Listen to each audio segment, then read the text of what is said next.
Okay, hello again guys, this is 3B. Right, there were a couple of minor things that I wanted to show you just to explain a few things. Alright, so for example, werebear. People were asking what is werebear, they've seen it, and yes, your suspicions were correct. The Tigran shaman, right, which is basically, if you think about it, it's a logical evolution because the Tigran mystic can transform into a panther, so the Tigran shaman can transform into a bear. Now you might be thinking, well, okay, dire bear. Well, let's have a look. How good is a dire bear? Okay, we got dire bear. That shows you what a dire bear looks like and what it is. Okay, and we'll compare that, as we're on the same page, to a dire panther. Okay, so it's got more innate melee damage, more defense, and more HP. Okay, and yeah, it's got athletics, and yeah, generally all round useful. Alright, and overwhelm, and I believe the panther also has bloodthirsty. Yes, it does. Okay, so different utility, different stats, and that is the werebear ability. Okay, I do not think, hold on, let's go back.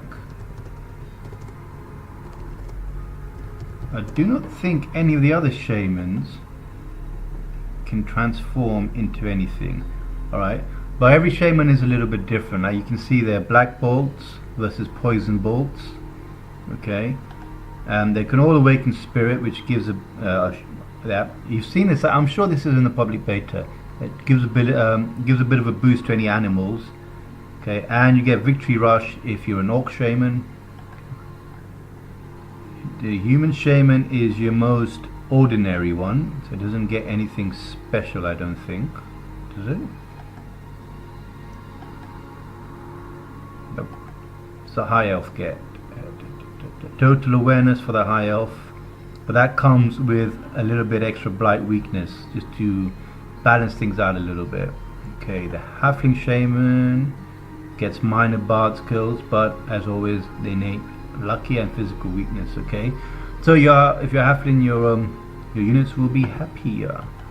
Goblin shaman, I believe it gets extra poison damage. Yes, it does, compared to the human. Yep.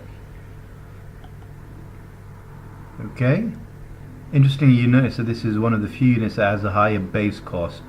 Okay, frost bolts for the frosting shaman, along with inflict chilling. So every shaman, guys, the idea is to make it all a little bit more distinctive. And this one's armored. Okay, so you know, think if you got a dwarven shaman and you get to deity military, you get meteoric armor. So these guys end up being really tough. And that's like some pretty strong defense and resistance right there. Yeah. That is really, dwarf shamans are tough. Woo.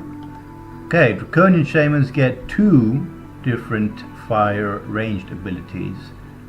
Okay, they don't transform into anything, although I know it would be a good idea if they could transform into a wyvern, for example, or it's not a full-blown dragon because that's too much, but a fire wyvern, which would be interesting because then you'd get flight. So yeah, anyway, that was werebear. People were asking about what the werebear was, right? And also meditate. In the last video I said I would find it for you and tell you exactly what it does. Okay, so it's an innate ability that you need to be in the green. 3 action points.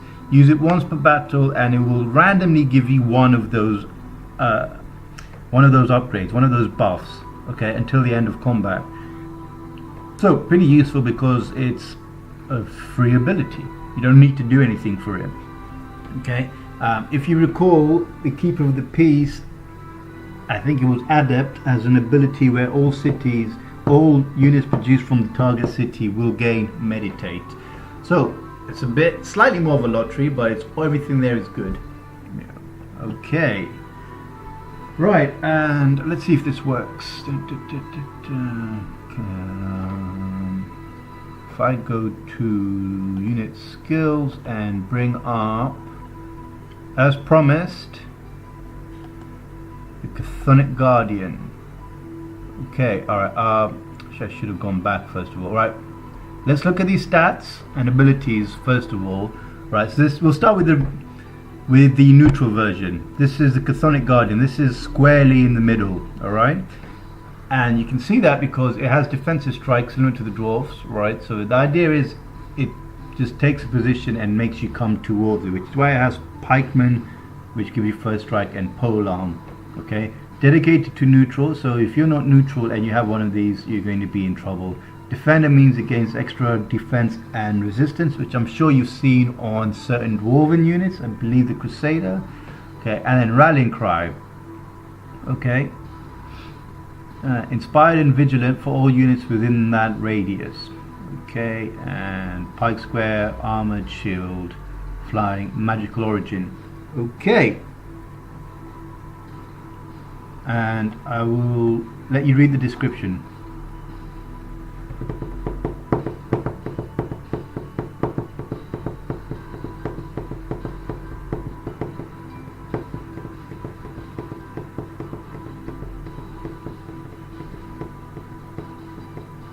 As it says there, the strength is not attacking but defending.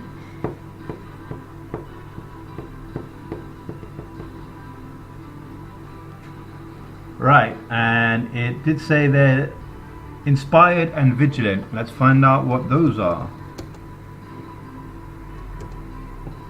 Nope. Okay, not there. Vigilant. Vigilant unit abilities. Wow. Okay, now that is good. Guard mode after acting, regardless.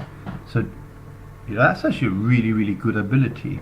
I don't know if I can find Inspire.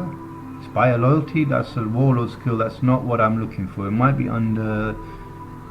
I'm trying to think what units. I don't think any unit innately gets that. Or I'll have to maybe have a look for that. See if I can get it. Right. Okay. Let's go back a little bit and find the cost of that, because I know a lot of people are concerned that maybe it's too powerful for what it is. It is going to cost you 280 mana. It's a tier 4 unit, right? And the knowledge cost is 4,800. Okay, why is it saying 1,600 there? Research cost, I believe, guys, this is just a case of the tome not updating fully. Okay, but anyway, it is very knowledge and mana intensive. To give you an indication of this, we shall bring up the Reaper. So remember, 280 mana,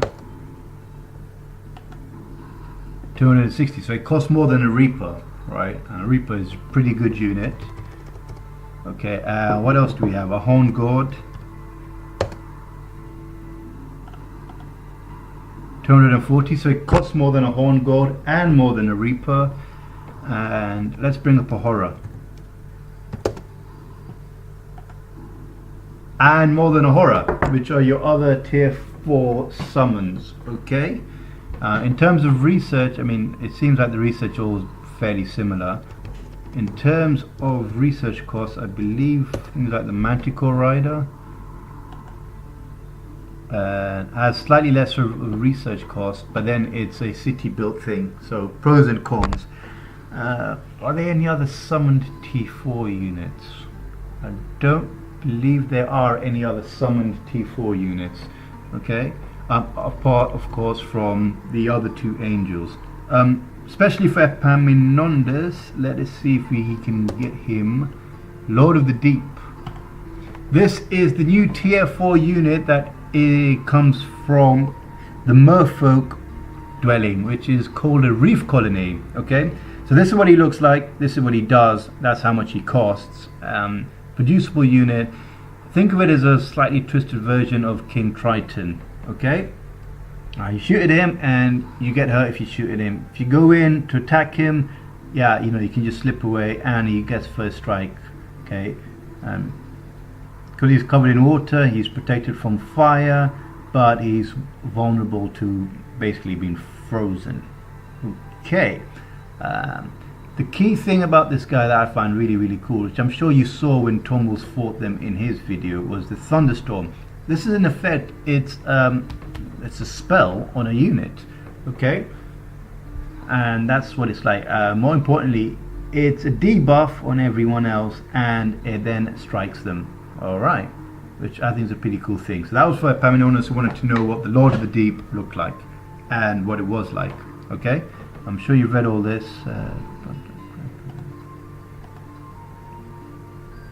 Yep. Right, so that is the Lord of the Deep. Now let us go back to Shadowborn Master and get you the Fallen Angel. Right, same cost. Let's bring her up. Okay, you'll immediately notice that the damage is split over 4 channels. Okay, and whereas the Grey Guard Chthonic Guardian has an ability that buffs units, friendly units, this has an ability that messes them up. Okay, Petrifying Scream. Okay, I don't know if you recall, but basically petrify means the unit cannot move and cannot take any actions. It can still be hit, so you just hit it with total impunity.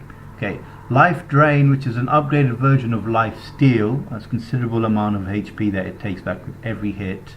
Okay, decent defense there, as you can see. It's undying, so you can kill it once and then it will come back in that same battle, unless of course it's the last unit to die. So you really want to be a little bit careful here. Total awareness, you're not going to flank this. You're not going to be flanked. You can't be flanking this guy. Simple as. It's got flying. Interestingly, it's got wall climbing and flying, but that's because wall climbing is inherent to infantry. Okay, so this class is an infantry unit. Now there are various upgrades that will go quite well with infantry. Okay, for example, I believe one of the necromancer abilities, I don't know what it does, but it boosts your it boosts all infantry. So okay, dedicated to evil. So you know it kind of makes sense, guys. If you're gonna have this guy, then you need to be evil, full stop. Right, talking about the necromancer, let us see if I can find that ability. Oh no, not races. What? How have I gone in here? Units. Oh, I'm at class skills. Class. Where are you? Necromancer. Okay, and it was, I believe, an Empire upgrade. Where are you?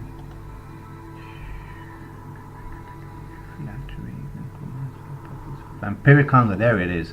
Okay.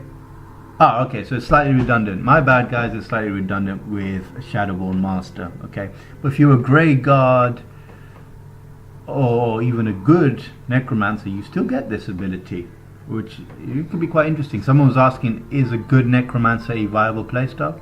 I think so. Yeah. Okay, now going back to the last of the angels.